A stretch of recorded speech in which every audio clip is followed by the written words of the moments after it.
are putting their lives on the line to keep South Africans safe. Every day they are faced with dangerous criminals. Unions feel that the SAPS members are underpaid and not given enough support. For more on this, I'm joined by South African Policing Union Spokesperson Lesiba Thobakgale.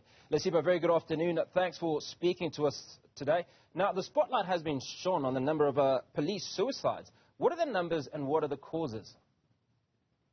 Thank you so much for having us. The number of suicides are a bit extensive, and it is not supposed to be in that way. As SAPU, we are very saddened by that situation. It is painful to see a member who clearly has a potential to make it very well within the South African police services in terms of their career pathing and them growing within the service. But you find that through the pressure that they find themselves under, informed by the nature of the job that they perform, because clearly it is not such an easy task to perform. You find that some, they end up committing suicide. But we need to zoom deeper into the nature of work that the police are doing. It is not just a normal work, normal office work where one goes to work. He knows that they have a guarantee that 4 o'clock come, I'm going home to my wife, I'm going home to my family. Here there is clearly no guarantees to say if you are going out there, you will come back home. If you fasten those boots in the morning, you do not know whether you will come back. And when we have seen clearly, informed by the higher number of police killings that are out there, so the members, even when they are out there, that fear, it is there because our country has contributed quite a lot to the police killings. But another factor that also plays a very, very big role, which is not supposed to be, the lack of support from SAPS management in terms of employee health and wellness program. We have that component within the South African police services, but it's a pity because it was militarized.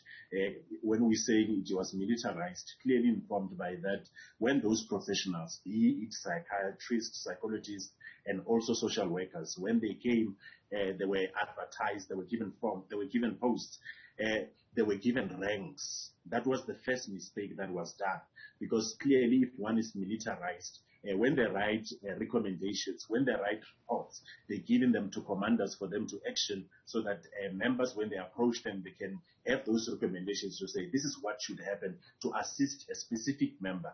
The commanders, because of SAPS in its nature, it is a militarized kind of an environment. They check out who's the rank. In most cases, the rank of the commanders becomes higher than those of those professionals. And at the end of the day, they do not take those recommendations. Members end up not being assisted. Instead, all issues and challenges that our members are faced with, they are heard along the corridors, because in privacy, it doesn't get to be guaranteed. And that has led to those professionals having left the service. As we speak, we don't have psychologists, we don't have psychiatrists. Instead, that type of duty, it is taken, it is being outsourced through the medical aid and so on, of which we need it inside. Remember, when a member has attended a gruesome scene, be it a shooting or maybe attended a murder scene or a very gruesome accident scene, when they get back to the station, there should be somebody who's a professional to debrief them there and then, not to wait for some time to say you will be referred at a later stage. So the shortage of those professionals within the SAPS contribute a big chunk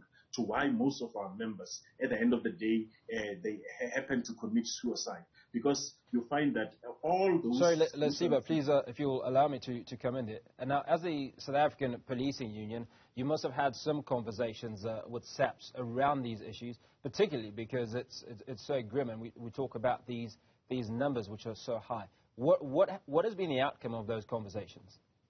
Our conversation, it was clear, even at the bargaining council, where we said there should be an employee and wellness policy, which will clearly govern, meaning that those professionals, they need to be attracted back and recruited back and even recruit more within the SAPS. When they come here, they must be allowed to be professionals, so that whatever that they are doing, it is not even bound, it is not even limited to say the commanders must do this and that, whether they have a discretion or they choose to undermine them and so on. Because if they are allowed to practice as professionals, because they are professionals. So that is one of the conversations that we are having. And we are still, unfortunately, it's a pity that there is no will, because that policy, we even drafted a draft agreement to say how should that policy unfold, how should EHW be demilitarized, but there is no will from SAPS management as yet, and it has been going on for so long.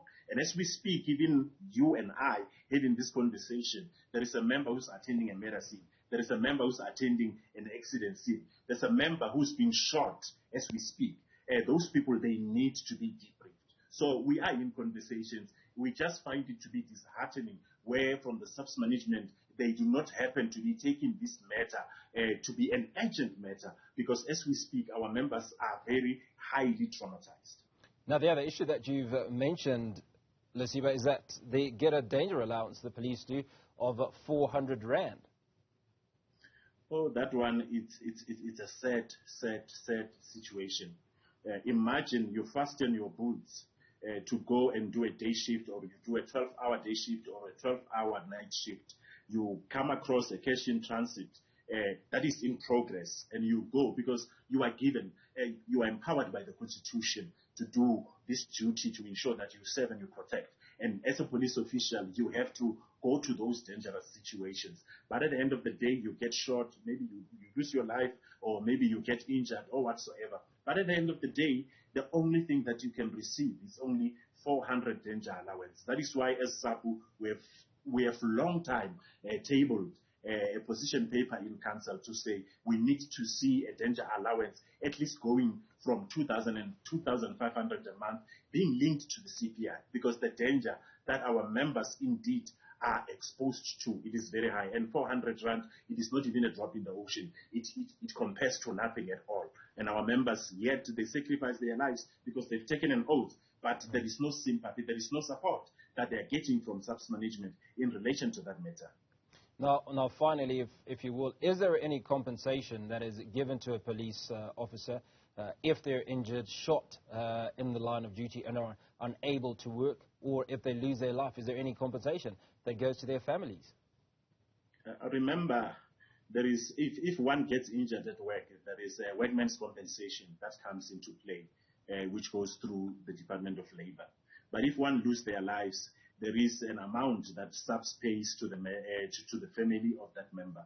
But it is not about the amount of money that a member receives. At the end of the day, as a union, we value moreover the life of a member rather than any compensation that a member may receive, a member's family may receive if a member passes on. Instead, it is our belief that we should be looking into ways in order to protect our members so that they do not become victims of criminals when they are performing their duties out there. But sadly, our members are being terrorized by criminals on and off duty, and they are getting killed like it is a slaughterhouse. Lesiba Thobakgale, spokesperson of the South African Policing Union, having that conversation with us around the number of suicides that are taking place within the police force.